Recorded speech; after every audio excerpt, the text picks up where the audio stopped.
Hello, so today we will discuss about hydrophytes. What are hydrophytes? Hydrophytes are also known as a hydromorphic. So the other name of hydrophytes is hydromorphic.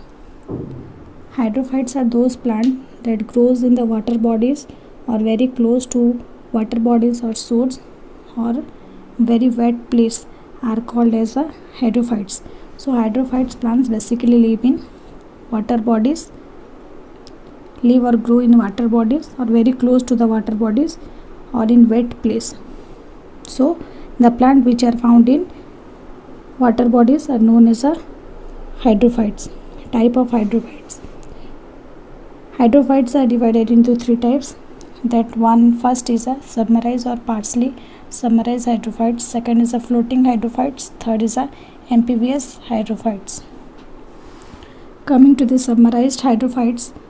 Submerged hydrophytes are those plants that grows below or inside the water and are not in direct contact with the atmosphere are called as a submerged hydrophytes.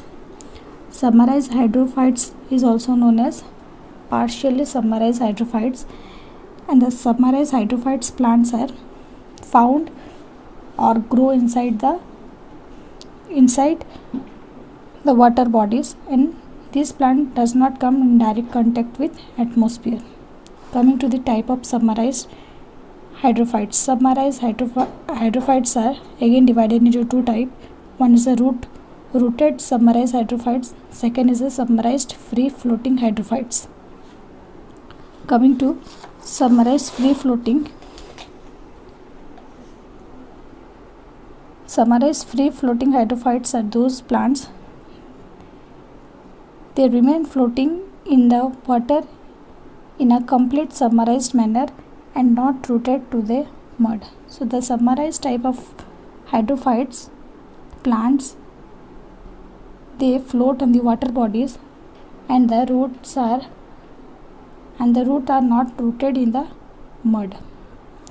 Example of submerged free floating hydrophytes is hydrilla and etc.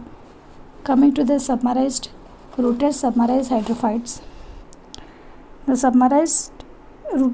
rooted submerged hydrophytes plants remain completely submerged in the water and are rooted in the mud. So in rooted submerged hydrophytes, the plant remain completely submerged in the water body and the rooted in the mud. Example is Kara, etc. Next is the floating hydrophytes. Floating hydrophytes plants are those plants that floats on the surface or slightly below the surface of water are called as a floating hydrophytes. So floating hydrophytes plants basically float on the surface of the water. Types of floating hydrophytes. Floating hydrophytes are again divided into two types. One is a free floating hydrophytes and second is a rooted floating hydrophytes. Free floating hydrophytes. In free floating hydrophytes,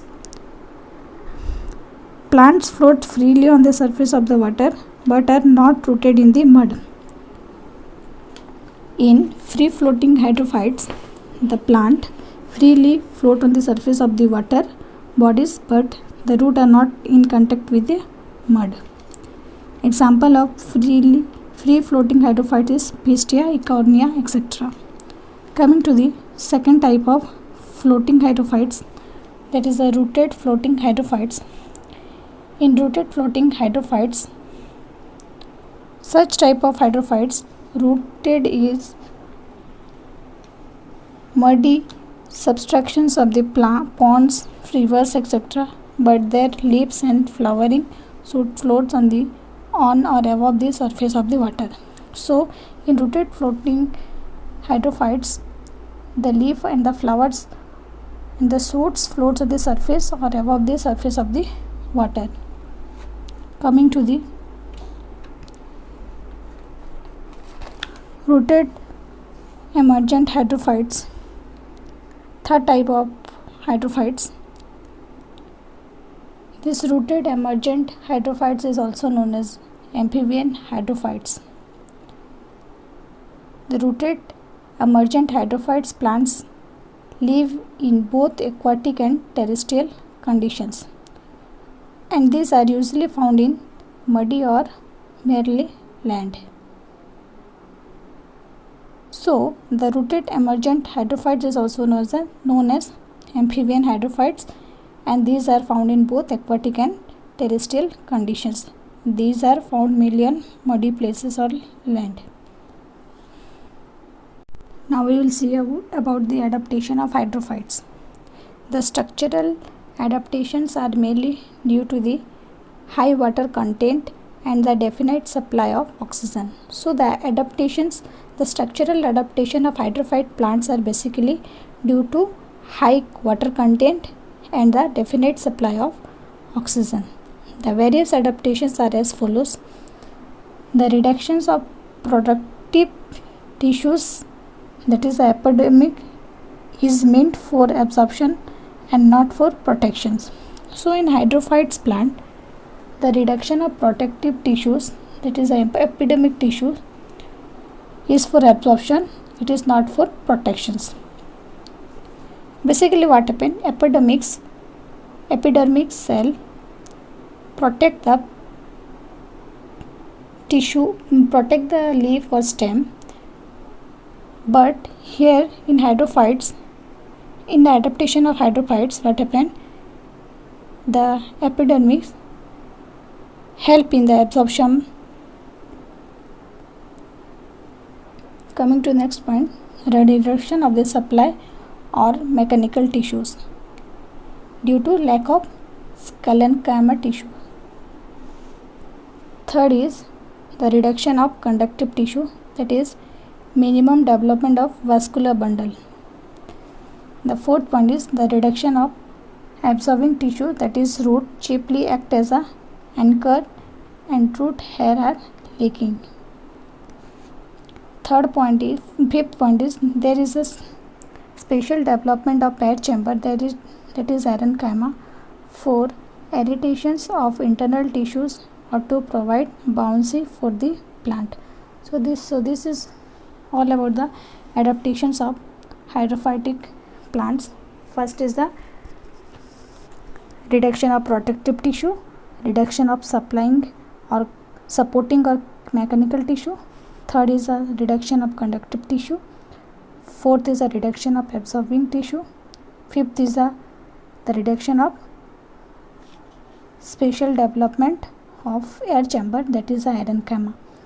So in this video we learned about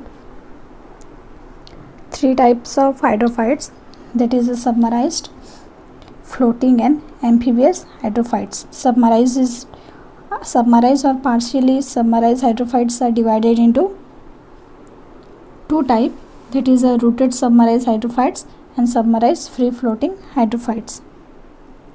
And again the floating hydrophytes is again divided into two types, that is the free floating hydrophytes and rooted floating hydrophytes. So this is all about